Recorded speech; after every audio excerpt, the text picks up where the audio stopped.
2025년은 저에게 좀 많이 새로운 해입니다. 목사로서 첫 해를 맞는 그런 해이기도 하고요. 또 2024년까지 제가 아동부를 19년 동안 했는데 이제 아동부에서 이제 나와서 이제 청소년부와 청년부를 맡게 된 해이기도 합니다. 그 어린이라고 하는 이 대상들은 만 12세까지를 어린이라고 한다고 해요.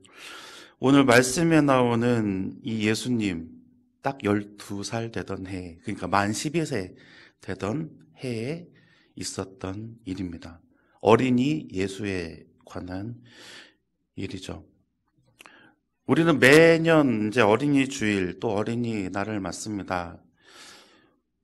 저도 부끄럽지만은 제가 대학교 2학년 때 이제 어린이날 선물을 한번 받아본 적이 있습니다. 저희 교회 이제 집사님이셨는데요. 보신탕집 하시던 분이었는데 그분이 저를 굉장히 이뻐하셨어요. 왜냐면 그 집에 남자가 자기 혼자밖에 없습니다. 딸만 셋이 있었는데, 그러니까 그 집에 이제 사내 아이가 이렇게 찾아가면 얼마나 이뻐하시는지 막 밥도 먹고 가라 그러고 막 이렇게 그때 보면 이제 보신탕 전골을 막 이렇게 산더미처럼 올려가지고 막 해주시기도 하시고 또 용돈도 주시기도 하시고 그런데 갑자기 어린이날이라고 저한테 봉투를 이렇게 주시는 거예요. 맛있는 거 사 먹으라고. 그래서 깜짝 놀라서 일단 주시는 거니까 감사히 받기는 했는데 나중에 들어보니까 이제 이분이 이제 돌아가셨어요. 몇 년 전에. 그런데 이제 들어보니까 그 누나들이에요. 다들 이제 나이 많은 누나들이었는데 그 누나들이 그 아버지한테 돌아가시기 전까지 어린이날 선물을 받았대요. 그 말을 듣고 처음에는 뭐야 막 이렇게 막 그것도 뭐 부럽다. 처음에는 뭐 다 큰 어른한테 어린이날이라고 선물을 줘. 막 이렇게 생각도 하다가 또 그게 받는 것이 너무나도 부럽기도 하다가 갑자기 드는 생각이 무엇인가 했더니 아버지는 자식들이 아무리 나이가 먹었어도 아이구나. 어린이구나. 그 누나들 50대까지 받은 거예요. 지금 지금 올해로 제일 큰 누나가 아마 지금 6, 8년생이니까 지금 이제 57, 8쯤 됐는데 한 4, 5년 전까지 살아 계셨거든요. 그럼 한 52, 3대까지는 계속 받은 거예요. 어린이날 선물을. 50대의 나이까지. 그런데 그 아빠의 눈에 50 이상 훌쩍 지난 그 딸이 얼마나 아이 같아 보이고 얼마나 사랑스러워 보였을까라는 생각이 듭니다. 저는 자녀가 없습니다. 하지만 우리 아이들을 바라보면 정말 너무 이쁘고 너무 사랑스러워요. 그런데 정말 자기 피부치인 자녀들, 내 아들, 내 딸이 얼마나 사랑스럽고 이쁠까라는 생각을 해봅니다. 이게 이제 부모의 마음이고요. 이제 현실로 돌아와 보면 아이들은 부모의 예상을 항상 뛰어넘죠. 아니면 상상하지도 못한 것으로 인해서 나에게 놀라움을 선사하고 그 놀라움이 이제 분노로 바뀌게 되는 모습들을 봅니다. 그 왜 그럴까요? 왜 아이들은 이 부모가 당부하고 또 부모가 권면하고 너무나도 이제 부드러운 표현입니다. 잘 타이르고 가르치는 것을 그대로 하지 않을까? 항상 하지 말라는 것을 하고 이렇게 하면 다친다라는 것들을 주로 하고 또 이렇게 하면은 엄마 아빠가 화나는 것들을 즐거워하죠. 왜 그럴까요? 아이들은 어른의 사고방식과 다릅니다. 저도 그래서 많이 다쳤어요. 어렸을 때 저희 집이 이제 그 옛날에 이제 반지하와 반지하 1층, 2층 이렇게 있는 다세대 주택에 저희가 이제 1층에 살고 있었는데 계단이 있잖아요. 이렇게 계단이 있고 계단에 이제 손잡이가 하나 있고 그게 옆에 있는 담하고 수평이에요, 거의. 그때 딱 해서 올라가면은 막 이렇게 딱 이렇게 버티고 설 수가 있었어요. 이게 공중에 이제 대롱대롱 매달린 것처럼. 거기서 그네 타다가 엄청 많이 떨어졌어요. 그러면 이제 뭐 머리를 받을 때도 있고 여기가 찢어질 때도 있었어요. 막 그 난간 여기 모서리에 이제 부딪혀가지고 그러면 이제 그냥 쿵 하고 떨어지면은 그냥 응긋거리면서 혼날까봐 이제 집에 그냥 방에 들어가서 끙끙거리긴 하는데 여기 눈을 한번 이제 눈 위에를 한번 찢어진 적이 있었는데 그걸 이제 몰래 이제 할머니한테 혼날까봐 몰래 이제 막 그 휴지를 대고서는 이러고 있었는데 이게 피가 너무 많이 나가지고요. 이게 막 피가 뚝뚝 떨어지는 거예요. 막 바닥으로. 우리 할머니 그날 돌아가시는 줄 알았습니다. 숨 넘어가셔가지고. 왜 그런 걸 많이 할까? 이게 재밌어 보이거든요. 그런데 재밌어 보이는 것만 보이고 위험한 것, 옳지 않은 것 이런 것들은 보이지 않습니다. 왜냐? 판단력과 분별력이 성인보다 떨어지기 때문에. 하지만 자극적인 거 재밌어 보이잖아요. 막 공사장 막 이렇게 모래 쌓아놓으면 거기 왜 올라갈까요? 그 재밌어 보이거든요. 막 그 벽돌 쌓아놓는데 막 올라가서 막 뛰어내리고 막 그래요, 애들. 근데 그 왜 그럴까요? 그게 너무나 재밌어 보이거든요. 영화에서 보면 막 그게 붕붕 날아다니거든요.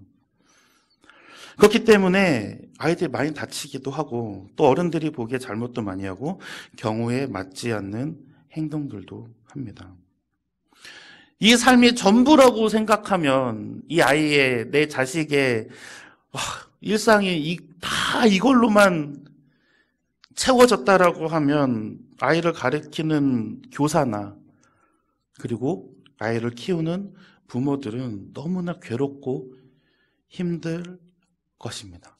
하지만 또 그에 못지않게 또 사랑을 우리에게 표현하잖아요. 그렇기 때문에 또 그 사랑을 또 우리가 받고 또 감동하면서 다음 날에 또 속을 걸 알면서도 또 그 아이들을 품습니다. 잘못하지 않고 무언가를 배우는 아이는 없습니다. 아니, 사람은 없습니다. 이것이 일로 가면은 옳은 길이고 일로 가면은 절로 가면 나쁜 길인 것을 배우지 않고는 몰라요. 또 어떤 것은 경험해 보지 않으면 알 수가 없는 것이 또 있습니다. 어린아이가 다리미에 손을 막 갖다 대려고 하는데 그것을 말려도 손을 갖다 대려고 합니다. 왜 그럴까요? 그게 뜨거운지 몰라서 그래요. 알면 안 가죠. 내가 아픈데 왜 갑니까? 근데 그걸 모르기 때문에 그래요. 근데 엄마나 아빠가 그게 안 돼, 위험해라고 이야기를 한다 그래서 그 아이가 그걸 포기하지는 않아요. 나중에 한번 조금이라도 뜨거운 거를 알아봐야 나중에 절대로 그게 안 가겠죠. 시행착오를 겪지 않고 이것이 좋지 않은 결과를 주는구나 이해하는 아이들은 없습니다. 오늘 말씀을 제가 이 고른 이유가 있어요. 오늘 말씀은 예수님이 어렸을 때 이제 예루살렘에 올라가시는 그 모습을 이제 누가복음에서 묘사하고 있는 모습입니다. 이렇게 보면 예수님이 예루살렘 성전 안에서 막 그 선생들, 랍비들과 막 대화하는 것, 또 부모님께 너무 당당하게 내 아버지 집에 있어야 될 줄은 왜 모르셨습니까? 라고 이야기하는 것. 이런 거 보면은 우리 아이가 참 이렇게 자라줬으면 얼마나 좋을까. 저렇게 지혜롭고 저렇게 똑똑하고 저렇게 성경에 대해서 해박하면 얼마나 좋을까. 라고 생각하시는 부모님들이 계실지 모르겠습니다만 이 세상에 절대 이런 아이 없습니다. 단언합니다. 이 세상에 유일하게 예수님만이 이렇게 사셨고요. 유일하게 예수님만이 이 안에서도 엄마한테 혼나지 않고 살았어요. 나머지 아이들이요. 엄마가 3일 동안 자기 자식을 찾으려고 하루 반 길을 갔다가 다시 예루살렘으로 돌아왔는데 어떤 부모가 왜 여기 있었니? 라고 물어볼까요? 공감되세요? 일단은 뭐 눈에 보이는 거 하나 들어야 될 거 아니에요. 12살이나 먹었는데 얘가 지금 엄마 또 안 쫓아오고 지금 성전에서 지금 다른 사람들하고 지금 이야기하고 있잖아요. 3일 동안 내내.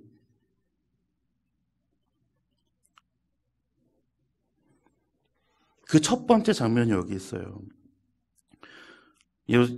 예수를 데리고 부모님이 마리아와 요셉이 예루살렘으로 올라갔다가 아이를 잃어버린 장면입니다.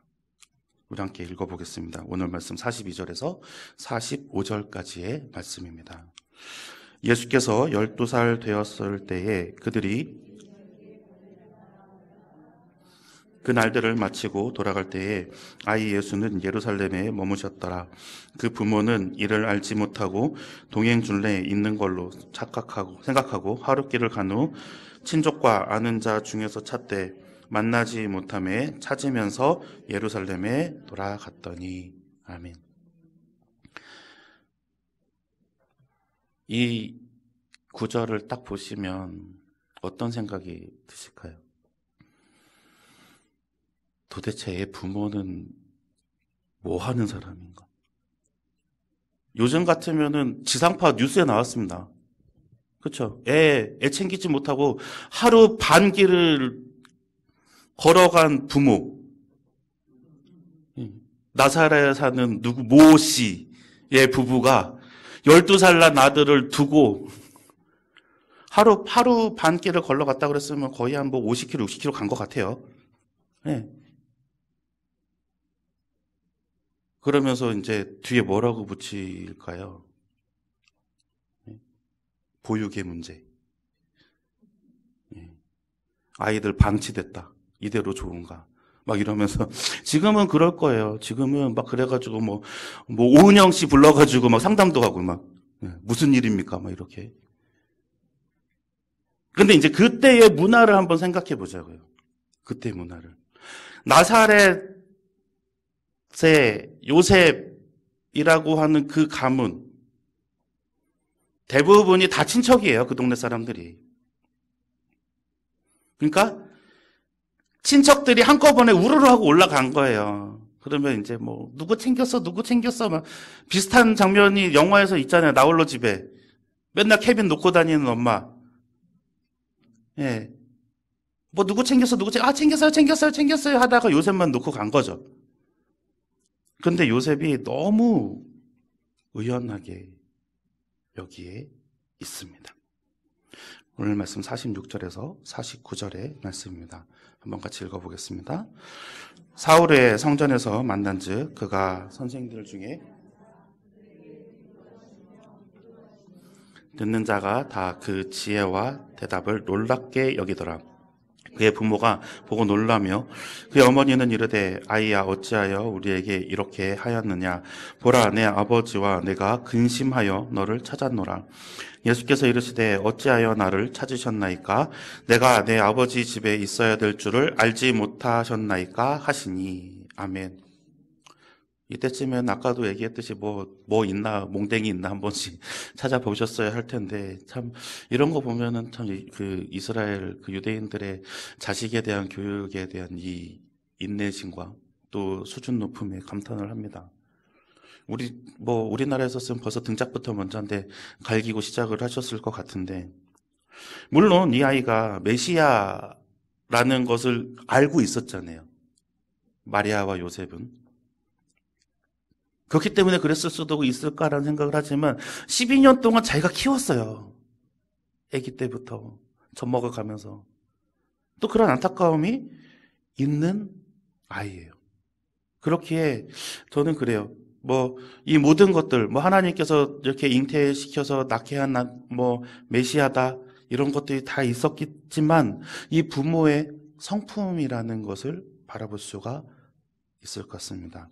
제가 영상을 하나 준비를 했는데 우리 함께 보시고 난 다음에 다시 한번 말씀을 이어가도록 하겠습니다. 그렇다고 합니다. 네. 너무 사랑해서 화를 낸다고 해요. 너무 사랑해서. 근데 지금 우리 아이들을 바라보고 아이들을 가르치고 여러고 하고 아이들을 양육하는 부모들의 가장 그 오류들 중에 하나는 무언가 하면 나의 꿈을 아이들에게 비추려고 합니다. 내가 바라는 것, 내가 원하는 것, 그것을 아이에게 투영하려고 해요. 요새 이제 뭐 이렇게 그 진로나 학업에 관한 그런 뭐 방송들을 바라볼 때 아이가 무엇을 하고 싶어 하는지, 아이가 무엇에 관심이 있는지, 아이가 어떠한 것에 흥미가 있고 또 어떠한 것을 목표로 하는지 그런 것들은 별로 관심이 없어요. 몇 등급을 맞아야 되고 어떤 대학을 가야 되고 어떠한 과를 가야 하는 것에 대한 청사진들을 이미 부모가 그려놓고 그것에 맞추어서 아이들을 가르치고 그 등급을 맞게 하기 위해서 노력해요. 돌잡이 할 때도 그렇죠. 엄마의 꿈들만 다 갖다 놔요. 그리고 훈련시켜요. 그 돌도 안 된 애를 막, 자, 여기 오른쪽에 세 번째 거 요거 보이지? 막 이러면서 여기다가 막 뭐 이렇게 뭐 반짝반짝하는 거 막 붙여놓고 막 맛있는 거 여기다 갖다 놓고 부모가 그리는 그림이 절대 아이의 미래가 될 수가 없습니다. 우리 아이들이 자라나는 것이요. 하나님의 섭리에 따라 자라납니다. 우리가 아무것도 안 해도 아이들은 자라나게 돼 있어요. 나의 욕심을 투영시켜서도 아이들은 자랍니다. 하나님께 온전히 맡기면서 그게 그 아이의 미래와 그 아이의 꿈과 그 아이의 가치관이 하나님의 중심에 맞게 우리가 기도하면서 양육해도 아이들은 자라요. 어떻게 해도 아이들은 자랍니다. 어떻게 해도 아이들은 성인이 되고 어떻게 해도 아이들은 자신의 멋대로 살아갈 수 있을 나이가 돼요. 그때에 그 아이들이 어디에 있을까? 하나님의 편에 있을까? 하나님의 진리 안에 거할까? 아니면 그동안에 억눌린 것을 몽땅 다 털어내고 자기의 소견에 옳은 대로 행하면서 살까? 이 아이들을 바라볼 때 우리가 가르쳐줘야 될 것은 딱 하나 있어요. 오늘 말씀 52절의 말씀을 우리가 한번 함께 읽어보겠습니다. 예수는 지혜와 키가 자라가며 하나님과 사람에게 더욱 사랑스러워 가시더라. 아멘. 하나님과 사람에게 더욱 사랑스러워 가야 하는 것이 우리 아이들의 목표입니다. 그러기 위해서 지혜가 자라나기를 우리가 기도하며 분내하지 아니하며 분을 품지 아니하고 아이들을 사랑으로 그리고 하나님의 진리 안에 거하게 키워야 할 것입니다. 그렇게 살아가시는 우리 원토교 성도님들 되시기를 간절히 소망합니다.